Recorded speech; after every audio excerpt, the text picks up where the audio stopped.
नमस्कार, आप देख रहे हैं राजधानी एक्सप्रेस। मैं हूं आपके साथ पूजा मोहन पांडे। बुलेटिन की शुरुआत करते हुए सबसे पहले आपको बता दें, मुख्यमंत्री पुष्कर सिंह धामी भ्रमण कार्यक्रम के तहत खटीमा पहुंचे थे।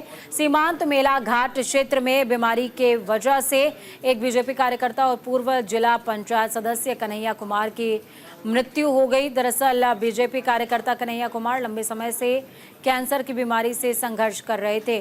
सीएम पुष्कर सिंह धामी ने कन्हैया कुमार के परिजनों से मुलाकात करते हुए उन्हें सांत्वना दी और हर संभव मदद का आश्वासन दिया है।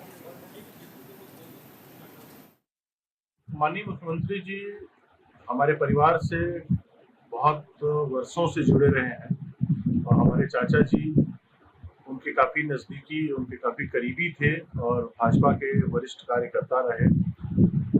धामी जी ने कहा कि इस परिवार के साथ मैं हमेशा खड़ा हूं और हमेशा खड़ा रहूंगा।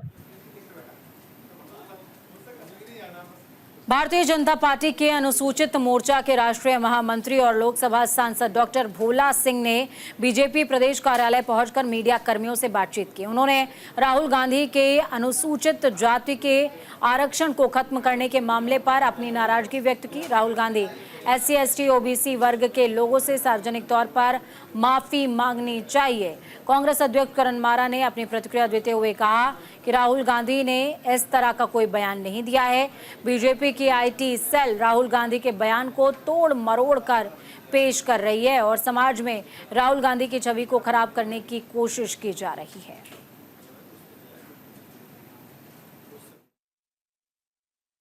वो जैसे कहते हैं कि हाथी के दांत दिखाने के और खाने के हो, ऐसे कांग्रेस का असली चेहरा कुछ है, दिखावा कुछ और करते हैं। अगर अभी मैं देख रहा था आपके उस पर एक शैलजा कुमारी जी हरियाणा में चुनाव लड़ना चाहती थी, उन्होंने उनको चुनाव नहीं लड़ने दिया।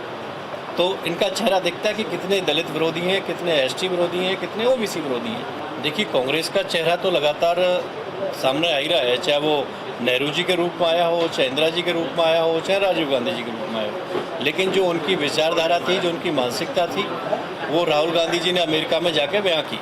लेकिन हमको पीड़ा इस बात की है कि राहुल गांधी जी संसद में जब 18वीं लोकसभा के सांसद के रूप में शपथ लेते हैं तो संविधान को हाथ में लेकर शपथ लेते हैं कि हम संविधान की रक्षा करना चाहते हैं। बीजेपी संविधान का रक्षा नहीं होने दे रही है, आरक्षण को खत्म कर रही है।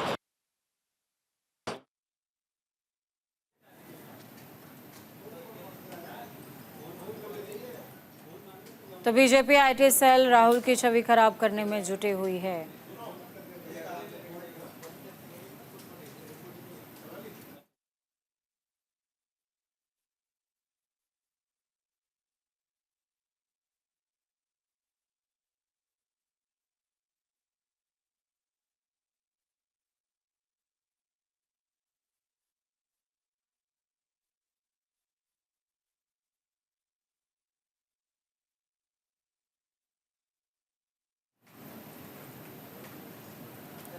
चलिए सीधे ग्राउंड जीरो का रुख करते हैं।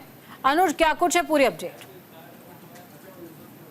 बिल्कुल, बुलंदशहर के सांसद भोला सिंह उत्तराखंड आते हैं और राजधानी देहरादून के बीजेपी ऑफिस में वो प्रेस कॉन्फ्रेंस करते हैं। उनका इस साफ तौर पे कहना है, उन्होंने सीधे राहुल गांधी पे आरोप लगाया है कि राहुल गांधी अनुसूचित जाति के लोगों के लिए कुठाराघात कर रहे हैं, उनको लेकर के बयानबाजी कर रहे हैं, साथ ही साथ उनको तवज्जो नहीं दे रहे हैं। कांग्रेस की यही नीति रही है। इस तरीके के जो बयानबाजी है वो जो सांसद है उन्होंने आरोप लगाया। साथ ही साथ उन्होंने हरियाणा में कुमारी शैलजा को टिकट न देने को लेकर के भी आरोप लगाया कि कुमारी शैलजा को उन्होंने टिकट नहीं दिया, ऐसी जो पार्टी है वो कांग्रेस पार्टी है। तो इस तरीके के वार पतवार लगातार जारी है, क्योंकि उत्तराखंड में भी केदारनाथ उपचुनाव को लेकर एक सीट का उपचुनाव है। साथ ही साथ जो कांग्रेस लगातार बयानबाजी करे, चाहे वो राहुल गांधी के द्वारा हो, चाहे वो उत्तराखंड कांग्रेस के द्वारा हो, लगातार जो बयानबाजी चल रही है इस पर बीजेपी अपना पक्ष रख रही है और बीजेपी लगातार राहुल गांधी को निशाने पे लेकर के कह रही है कि अगर राहुल अपने बयान को लेकर के माफी नहीं मांगते हैं तो राहुल गांधी को इस्तीफा दे देना चाहिए। साथ ही साथ उन्होंने ये भी कहा कि जिस तरीके से राहुल कांग्रेस बीजेपी के IT सेल पे आरोप लगा रहे हैं कि IT सेल के द्वारा जो बयान तोड़ मरोड़ के पेश किया गया वो गलत है, उसके आरोप सिद्ध होने चाहिए। तो इसको लेकर के उन्होंने इस बात को भी बोला कि राहुल गांधी इस बात को सिद्ध करे कि बीजेपी के IT सेल ने क्या जो बयान दिया गया है उसको तोड़ मरोड़ के पेश किया गया, असली बयान हम आपको देते हैं, इस तरीके की बात सांसद भोला सिंह ने रखी। साथ ही साथ उन्होंने कांग्रेस के ऊपर लगातार वार पटवार भी किया। जी चलिए, बहुत शुक्रिया अनुज हमारे साथ जुड़ने के लिए, अहम जानकारी साझा करने के लिए। हेमकुंड साहिब की यात्रा अपने अंतिम चरण में है और गुरुद्वारा प्रबंधन श्रद्धालुओं से समय के अंतराल में आने की अपील कर रहा है, क्योंकि हेमकुंड साहिब के कपाट 10 अक्टूबर को बंद कर दिए जाएंगे। गुरुद्वारा प्रबंधक का साफ तौर पर कहना है कि इन दिनों मौसम भी सुहाना बना हुआ है। जो भी श्रद्धालु दर्शन करना चाहते हैं वो 10 अक्टूबर से पहले अपनी यात्रा कर सकते हैं। अब तक हेमकुंड साहिब में 2 लाख से ज्यादा श्रद्धालुओं ने दर्शन किए हैं।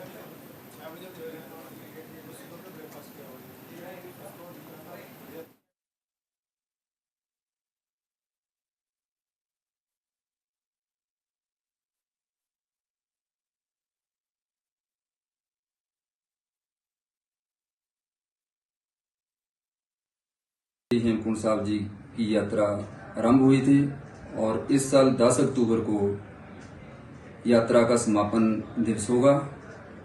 मौसम बिल्कुल बढ़िया है, ट्रैक भी ठीक है और पिछले दिनों से जब से मौसम साफ हुआ है यात्रियों की संख्या में काफ़ी बढ़ोतरी हुई है। सो भी 17-18 दिन शेष हैं, तो सभी यात्रियों से निवेदन है कि जिन्होंने भी अपना प्रोग्राम बना रखा है वो श्री हेमकुंड साहब जी के दर्शन दीदारे करने जरूर पहुंचें। समापन वाले दिन भी लगभग 2-2.5 हजार यात्री पहुंचने की संभावना है।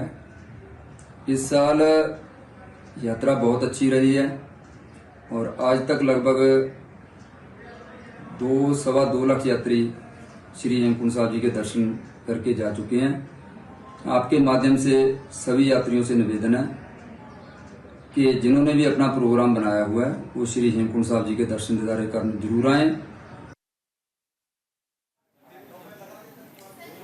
दूसरी तरफ कांग्रेस प्रदेश अध्यक्ष करण माहरा विकासनगर के तिलक भवन पहुंचे, जहां उन्होंने प्रदेश में भ्रष्टाचार से लेकर कानून व्यवस्था और बढ़ते सांप्रदायिक मामलों पर बीजेपी और प्रदेश सरकार को जमकर घेरा। इस मौके पर पूर्व कैबिनेट मंत्री नव प्रभात सहित कांग्रेस के वरिष्ठ नेता और कार्यकर्ता मौजूद रहे। कार्यक्रम में सबसे पहले कांग्रेस के 3 वरिष्ठ नेताओं को श्रद्धांजलि दी गई, जिनकी कुछ दिन पहले ही मौत हुई थी। तो वहीं दूसरी तरफ कांग्रेस प्रदेश अध्यक्ष ने केदारनाथ में सोना चोरी के मुद्दे पर भी सरकार को घेरने की कोशिश की और कई मंत्रियों के विभागों में घोटाले और आय से अधिक संपत्ति के मामलों में सवाल खड़े किए। साथ ही मुख्यमंत्री की चुप्पी पर भी करण माहरा ने कहा कि सीएम महोदय अपने भ्रष्ट मंत्रियों को बचाने की कोशिश कर रहे हैं। इस उत्तराखंड में जिसके मंत्री के विभाग में सैन्य धाम में घोटाला है, सारे आपके पत्रकार साथियों ने बताया, जांच नहीं हुई। उसके बाद हॉर्टिकल्चर का घोटाला आया सामने, जिसको एक दीपक करगेती नाम के एक नौजवान ने उजागर किया और हाईकोर्ट ने निर्देश दिए सरकार को कि इस पर सीबीआई की जांच कराई जाए। मंत्री जी अपने विभाग के अधिकारियों को लेकर मुख्यमंत्री से पूछताछ करके सुप्रीम कोर्ट चले गए, सुप्रीम कोर्ट से डांट खा के वापस आए। अब आय से अधिक संपत्ति में वही मंत्री जी के लिए विभाग जो है कोर्ट के जज के आदेश पर कैबिनेट से इजाजत मांग रहा कि हम जांच शुरू करें। 8 अक्टूबर लास्ट डेट है। कल भी कैबिनेट बैठक आनंद फानंद में बुलाई और एक उससे पहले कैबिनेट बैठक हुई। अभी तक मुख्यमंत्री जी के पांव कांप रहे हैं मंत्री के खिलाफ जांच बैठाने में। हो सकता है संगठित अपराध हो सकता है मंत्री जी के पास कुछ ऐसे राज हो कि कैबिनेट के साथी और मुख्यमंत्री उनके खिलाफ जांच के आदेश देने में डर रहे होंगे कि हमारे कोई बात ना खुल जाए। तो ये प्रदेश के हालात हैं, न बेटियां सुरक्षित, न सीमाएं सुरक्षित, न रोजगार सुरक्षित, न किसान सुरक्षित और न कोई विभाग सुरक्षित। हरिद्वार में धर्मांतरण का मामला सामने आया है।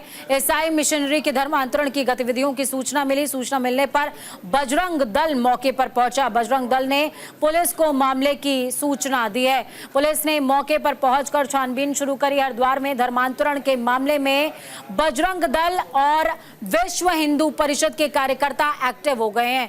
दरअसल ईसाई मिशनरी के धर्मांतरण की गतिविधियों की सूचना मिलने पर बजरंग दल के कार्यकर्ता तुरंत मौके पर पहुंचे और पुलिस को मामले की जानकारी दी है। हालांकि पहले भी कई बार ऐसे धर्मांतरण के मामले सामने आ चुके हैं। सिडकुल थाना पुलिस ने मौके पर पहुंचकर छानबीन शुरू की और स्थानीय लोगों से पूछताछ की। पुलिस ने लोगों से शांति बनाए रखने की भी अपील की है और सभी पहलुओं पर जांच का भरोसा दिया जा रहा है।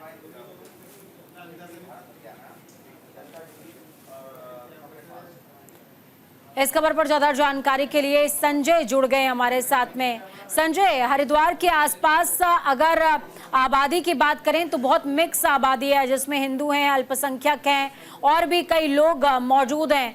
ऐसे में धर्मांतरण का खेल धड़ल्ले से चल रहा था, जिसका खुलासा हुआ है।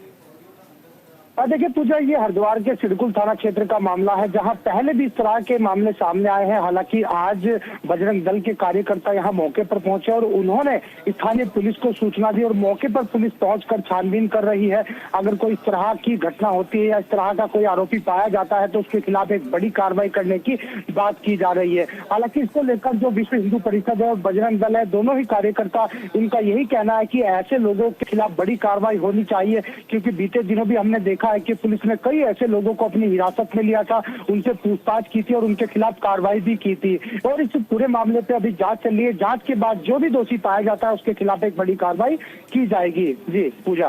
बिल्कुल संजय, देखिए जो भी दोषी पाया जाएगा उसके खिलाफ कार्रवाई तो की जाएगी, लेकिन असल में समझने का विषय ये भी है कि जब धर्मांतरण को लेकर देवभूमि में इतना सख्त कानून लागू है, उसके बावजूद अगर इस तरह का खेल प्रशासन की नाक के नीचे धड़ल्ले से चल रहा है तो ये अपने आप में सोचनीय विषय है। देखिए पूजा, लगातार ईसाई मिशनरी के कुछ लोग होते हैं, वो चंद पैसों का लालच देते हैं और फिर कुछ लोगों को यह कहते हैं कि आप धर्म चेंज कर ले। उसको लेकर यहाँ कई बार पहले भी सवाल उठते हैं। हालांकि धामी सरकार जिस तरह से कार्य कर रही है, क्योंकि हमने उत्तराखंड के सभी जनपदों में देखा है कि अगर कहीं भी इस तरह का मामला सामने आता है तो लगातार सरकार उनके खिलाफ कार्य करती है, स्थानीय पुलिस उनके खिलाफ कार्रवाई करती है। लेकिन इस पूरे मामले की अभी जांच की जा रही है और जांच होने के बाद ये साफ हो पाएगा आखिर इस पूरे गिरोह में कौन कौन लोग शामिल है और किसके खिलाफ कार्रवाई होनी है। जी पूजा। बिल्कुल, बहुत शुक्रिया संजय हमारे साथ जुड़ने के लिए, अहम जानकारी साझा करने के लिए।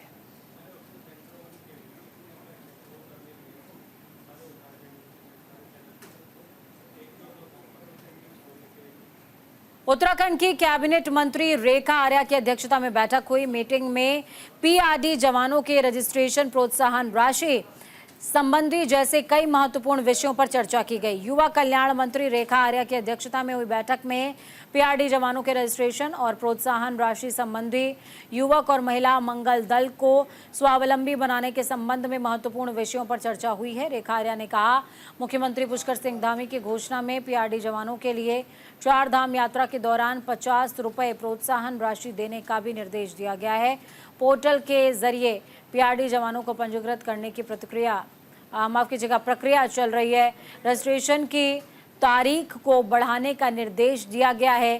साथ ही सचिव को मंत्री रेखा आर्या ने पीआरडी संगठनों से बातचीत कर पंजीकरण की तारीख को बढ़ाने के साथ ही पीआरडी जवानों को आखिरी मौका दिया है।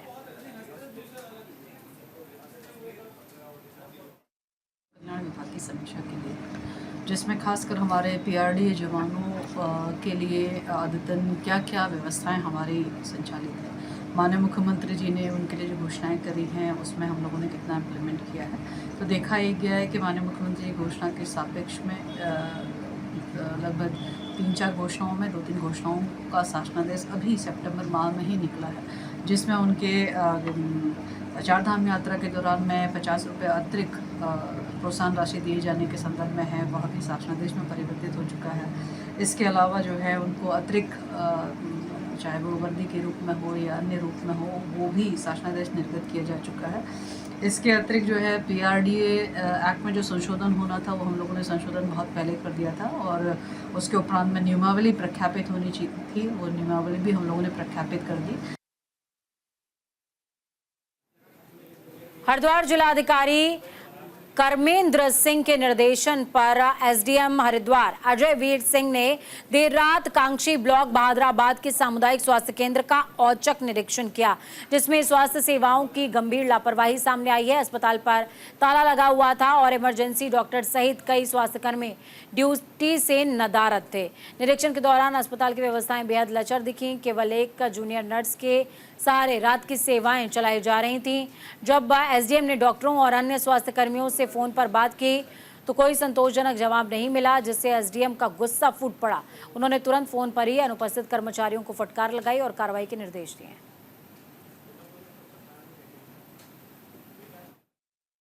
ये लोग रात्रि ड्यूटी पे थे। चच्चा बच्चा केंद्र जो परिसर के अंदर ही है वहाँ पे ड्यूटी पे थे, लेकिन जो हमारा सामुदायिक स्वास्थ्य केंद्र है वहाँ के ना वहाँ पे वार्ड बॉय मिले, ना वहाँ पे कोई चिकित्सक ऑन कॉल मिले, जो कि इमरजेंसी की स्थिति में होने चाहिए। जो सामान्य समय रहता है वो सुबह 8 से 2 बजे का रहता है। उसके बाद इमरजेंसी की सुविधाएं उपलब्ध होनी चाहिए किसी भी सामुदायिक स्वास्थ्य केंद्र पर, किसी भी प्राथमिक स्वास्थ्य केंद्र पर भी होनी चाहिए। इसके उपरांत जब उनसे वहाँ पे जो नर्स स्टाफ मौजूद थे उनसे डॉक्टर के बारे में बातचीत करी गई, पूछा गया तो उनको इसके बारे में पूर्ण जानकारी नहीं थी। जब उनसे सख्ताई से पूछा गया तो उन्होंने एक सीनियर नर्स स्टाफ के माध्यम से डॉक्टर का नंबर हमें लेके दिया। हमने उनको कॉल करी, उन्होंने 1-2 बार नहीं फ़ोन उठाया। जब एक बार मैंने और कॉल करी तो उनके द्वारा उठाया गया, तो उनके द्वारा यह समस्या बताई गई कि उन्होंने रिसेंटली ज्वाइन करा है वगैरह वगैरह। लेकिन जिस स्थिति में वहाँ पे हॉस्पिटल मिला था उसमें बहुत सारी कमियाँ पाई गई हैं, जिसके बारे में डिटेल रिपोर्ट डीएम सर को भेजी गई है। लक्सर में ड्रग्स विभाग की टीम ने नकली और नशीली दवाइयों की बिक्री को लेकर केमिस्ट की दुकान पर छापेमारी की है। साथ ही बिना फार्मासिस्ट के चल रहे मेडिकल स्टोर्स के खिलाफ बड़ी कार्रवाई की गई है और मेडिकल स्टोर के स्वामियों को हिदायत दी गई कि वो नियमों के अनुसार ही मेडिकल स्टोर संचालित करें।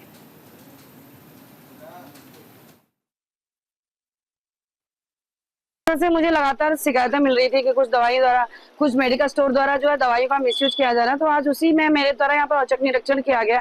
8-10 मेडिकल स्टोर किए हैं चेक मैंने। हालांकि मेडिकल स्टोर पे ऐसा कुछ मिलता नहीं है, फिर भी नजर रहेगी। अगर कोई गलत करेगा तो जरूर पकड़ा जाएगा। और ये भी शिकायतें हैं कि जो दवाइयाँ हम लोग, जो कंपनी नकली दवाइयाँ जो पकड़ी जा रही हैं, तो कहीं ना कहीं छोटे मोटे मेडिकल स्टोरों पे आके अपनी दवाइयाँ बेचते हैं। तो ऐसे में लोगों को इंस्ट्रक्शन दिया गया है, मेरे द्वारा अभी दे रही हूँ, कि किसी भी ऐसे इंसान से दवाई नहीं लेंगे जो मेडिकल स्टोर नहीं है उसका। तो जिससे भी दवाएं खरीदें एक ऑथेंटिक डीलर से खरीदें। और पैसा बचाने के चक्कर में लोग कई बार क्या करते हैं कि अपनी किसी से भी दवाइयां ले लेती हैं, जो कि गलत है। और अगर मेडिकल किसी को दवाई देंगे तो भी उसके लिए लाइसेंस मांगेंगे और दवाइयां लेने से पहले भी लाइसेंस मांगेंगे। और एक्सपायरी दवाइयां जो है उसके लिए स्टोरेज सेपरेट करेंगे। और जितने भी नार्कोटिक दवाइयां अगर बेचते हैं तो उसका रजिस्टर मेंटेन करेंगे।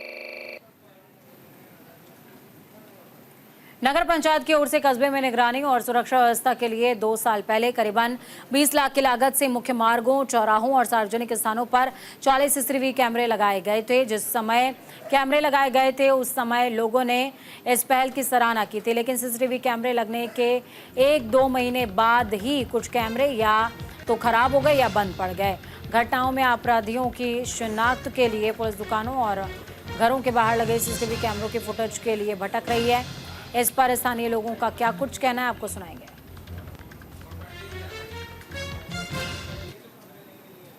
यह है कि पूर्व चेयरमैन ने केवल कमीशन खोरी की व्यवस्था को बरकरार रखने के लिए लगाए थे। कुछ साल पहले जो पिछला बोर्ड था, नगर पालिका ने उसमें कस्बे में कैमरे लगवाए थे और हमने भी ये सोचा था कि कैमरे लग रहे हैं तो कस्बे में कुछ क्राइम वगैरह पे कंट्रोल होगा। और मैंने प्रशंसा भी की थी तत्कालीन चेयरमैन की कि चेयरमैन साहब ने सराहनीय काम किया है। लेकिन वो मंशा उनकी जल्दी ही सामने आ गई क्योंकि कैमरों की क्वालिटी बेहद घटिया है। जब ज्वाइन किया था तो मैंने भी इसका संज्ञान लिया था। मेरे पास शिकायत आई थी, तो क्योंकि बीच में अभी आचार संहिता की वजह से काम नहीं हो पाया था। 2 साल पहले नगर पालिका के द्वारा लगाए गए थे और वर्तमान में जो खराब है उसको ठीक करने की कार्रवाई की जाए।